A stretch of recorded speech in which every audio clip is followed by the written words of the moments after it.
A minha pesquisa parte da motivação de que não existem atualmente modelos para estudo do cérebro humano, né, em laboratório. Ou seja, os cientistas acabam usando ou de um tecido cerebral pós-mortem, né, que como o próprio nome diz, é um tecido que já morreu, então não permite que eu faça experimentos com ele, né, ou modelos animais, né, que para as condições neurológicas que eu estudo, para o objetivo da minha pesquisa, que é entender o funcionamento do cérebro humano, esses modelos animais estão muito distantes da minha realidade. Então não existe uma forma de estudar o cérebro humano. Então eu comecei a criar, a partir de células-tronco, uma forma de conseguir reconstruir o cérebro humano dentro de laboratório. Isso permite que eu entenda como o cérebro humano é formado dentro do útero, sem eu ter que tirar esse cérebro do útero, né? E permita com que eu estude como ele se desenvolve, tanto em condições normais ou neurotípicas, tanto em condições de síndromes neurológicas, né? Então eu consigo usar esse modelo para comparar o cérebro, por exemplo, de um autista com o cérebro de uma criança típica. E entendendo como esses cérebros funcionam, né, eu consigo talvez buscar novas formas de tratamento para aqueles que precisam. A gente já começa a observar um impacto muito grande no aceleramento da área pré-clínica, que são todos aqueles estudos que a gente pode realizar em laboratório que não sejam ainda com humanos. Então tem uma série de testes que a gente faz de prova de princípio, de funcionalidade, de toxicidade. Tudo isso antigamente era feito em modelos animais, hoje em dia a gente já consegue fazer nesses modelos derivados de célula-tronco, que a gente chama de organoides cerebrais, e eu consigo com isso acelerar muito o teste de drogas em ensaios clínicos, né? Então quando eu vou para a pesquisa clínica, eu já tenho uma segurança, uma certeza muito maior de que aquele medicamento, aquela terapia irá funcionar. A pesquisa ela traz impactos fora também da área médica. Eu sempre gosto de ressaltar algumas áreas que a gente está trabalhando, por exemplo, na área de inteligência artificial. A gente está usando o conhecimento do cérebro de formar redes neurais complexas para reescrever algoritmos de inteligência artificial que sejam mais humanizados. Então o cérebro humano ele tem uma capacidade de aprendizado muito diferente do que qualquer rede neural, né? Vou dar um exemplo, as redes neurais que a gente usa, que são artificiais para inteligência artificial, elas não têm a capacidade de generalizar, ou seja, ela aprende alguma coisa e não consegue aplicar em outras áreas. Isso demanda energia, demanda custo e tempo de treinamento dessas redes neurais. O cérebro humano não precisa disso. Uma vez que eu aprendo a dirigir, né, um certo tipo de carro, eu consigo aplicar esses mesmos conhecimentos para um outro tipo de carro. Então essa generalização é fruto de um produto de evolução, né, de milhares e milhares de anos que vem moldando essas redes neurais para que o cérebro humano tenha essa intuição, essa capacidade de aprendizado inato.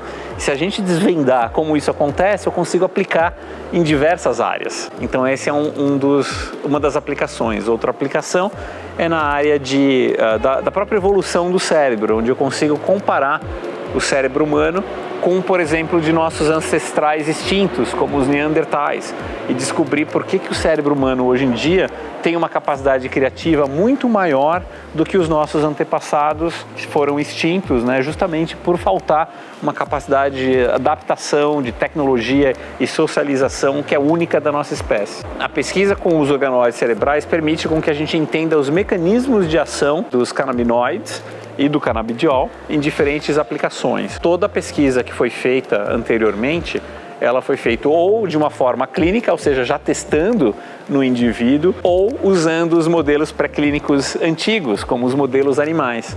Só que, por exemplo, alguns dos receptores neuronais ou regiões de cérebros do camundongo, que é o modelo animal mais usado, é muito diferente do cérebro humano.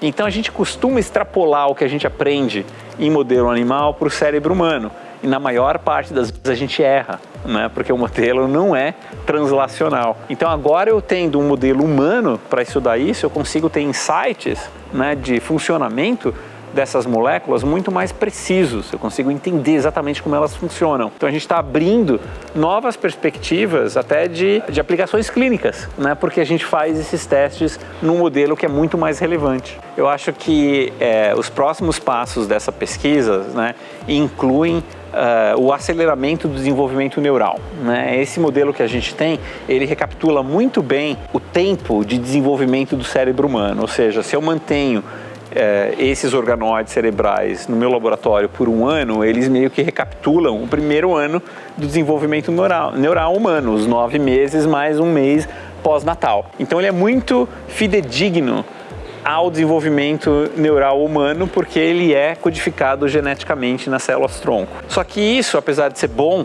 para o estudo de doenças do neurodesenvolvimento, como o autismo, não nos serve para o estudo e entendimento de doenças cujos sintomas clínicos aparecem muito tarde na vida.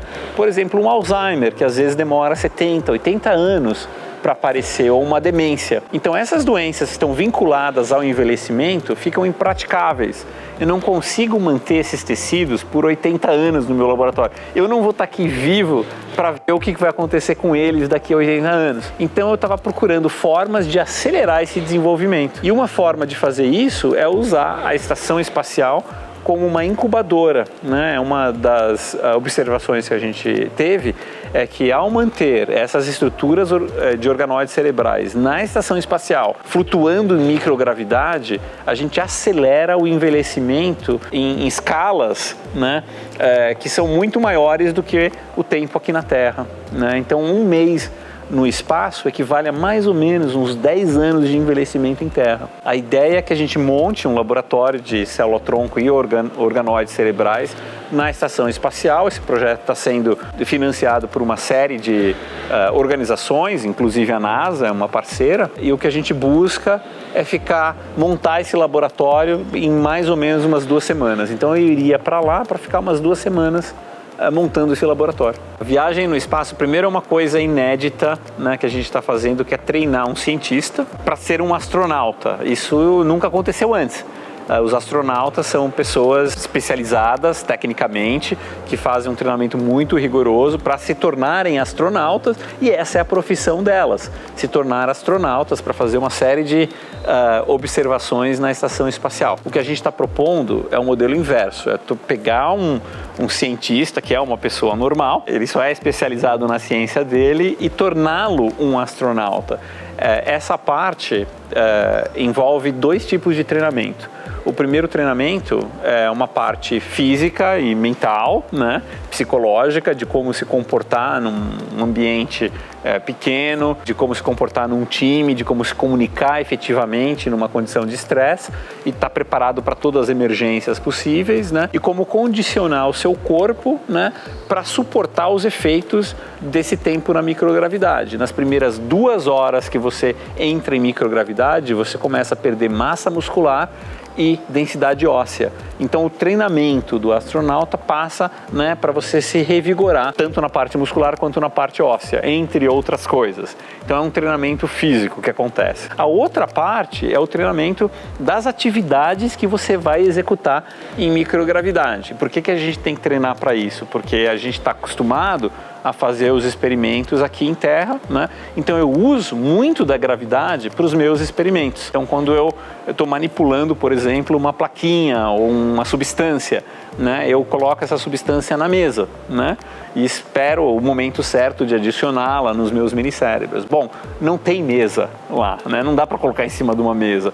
Então eu tenho que simular o que aconteceria com os meus experimentos na ausência de gravidade. Isso requer um treinamento, né, para que o processo fique mais automatizado, né, e você não tenha que pensar a todo momento em cada etapa que você vai fazer. A gente não tem uma data definida ainda, né, então uma vez que você não tem a data definida, ainda parece um pouco distante. Medo eu não tenho, né, porque eu conheço a equipe, eu já estou trabalhando com ciência no espaço há bastante tempo, já estou bem familiarizado, né, com as naves que vão para lá, tal, então não existe esse medo. Há um pouco de ansiedade, né, obviamente que que tem, porque eu acho que os experimentos que a gente vai estar fazendo e se propondo a fazer são muito importantes e carregam um impacto muito grande para a humanidade, né? A gente não está indo lá para tirar uma foto, até não é nada disso, a gente está indo lá para buscar condições de melhorar a qualidade de vida de milhões de pessoas na Terra. Então tem uma responsabilidade muito grande para que tudo dê certo. É daí que vem um pouco a ansiedade, a mais ansiedade. Tem que tomar muito CBD para